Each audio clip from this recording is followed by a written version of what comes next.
Hello everyone, active with Nitish ব্লগে আবারও তোমাদের স্বাগত। আশা করি সবাই তোমরা ভালোই আছো। তো আজ রবি ঠাকুরের হঠাৎ দেখা কবিতাটি একটু পাঠ করে শোনাচ্ছি। রেলগাড়ির কামরায় হঠাৎ দেখা, ভাবিনি সম্ভব হবে কোনো দিন। আগে ওকে বারবার দেখেছি লাল রঙের শাড়িতে ডালিম ফুলের মতো রাঙা। আজ পরেছে কালো রেশমের কাপড়, আঁচল তুলেছে মাথায়, দোলন চাপার মতো চিকন গোর মুখখানি ঘিরে। মনে হলো কালো রঙে একটা গভীর দূরত্ব ঘনিয়ে নিয়েছে নিজের চারদিকে, যে দূরত্ব সর্ষে ক্ষেতের শেষ সীমানায় শালবনের নীলাঞ্জনে। থমকে গেল আমার সমস্ত মনটা, চেনা লোককে দেখলেম অচেনার গাম্ভীর্যে। হঠাৎ খবরের কাগজ ফেলে দিয়ে আমাকে করলে নমস্কার। সমাজবিধির পথ গেল খুলে, আলাপ করলেম শুরু। কেমন আছো, কেমন চলছে সংসার ইত্যাদি। সে রইল জালনার বাইরের দিকে চেয়ে, যেন কাছের দিনের ছোঁয়াচো পার হওয়া চাহনিতে। দিলে অত্যন্ত ছোট্ট দু একটা জবাব, কোনোটা বা দিলেই না। বুঝিয়ে দিলে হাতের অস্থিরতায়, কেন এসব কথা, এর চেয়ে অনেক ভালো চুপ করে থাকা।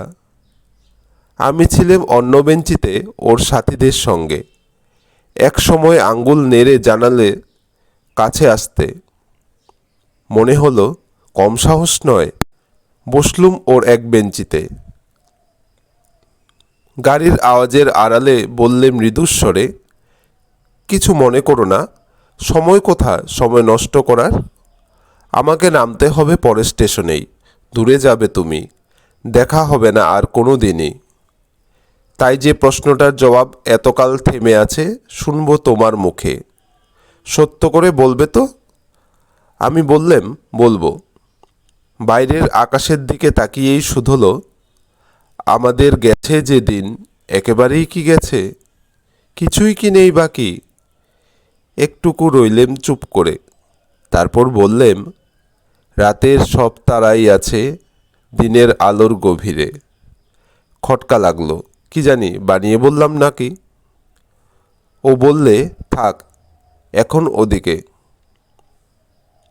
সবাই নেমে গেল পরের স্টেশনে, আমি চললেম একা। তো এই কবিতাটি রবি ঠাকুরের হঠাৎ দেখা। আমার এটি খুবই প্রিয় একটি কবিতা, তো আমি তাই তোমাদের সাথে একটু শেয়ার করলাম এই কবিতাটি। আসলে রবি ঠাকুর যা যা জীবনে করে গেছেন ওনার লেখনীতে, এগুলি সব সময় সবকালেই সবারই প্রিয়। এবার তা কবিতা হোক, গান হোক, গল্প হোক, উপন্যাস হোক, সব কিছুই আমাদের মনকে ছুঁয়ে যায়।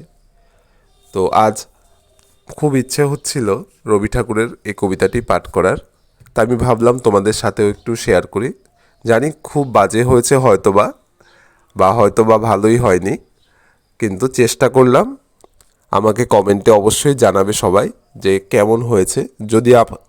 যদি আমার কবিতা পাঠ ভালো লেগে থাকে আমাকে অবশ্যই জানাবে, আর তোমরাও অবশ্যই আমাকে নিজের মতামত শেয়ার করবে, তাহলে আমার খুব ভালো লাগবে।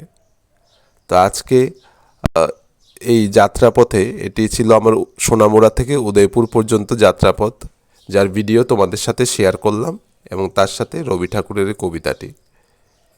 তো এটাই বলবো যে যাত্রা মানুষের জীবনে সবসময়ই থাকে।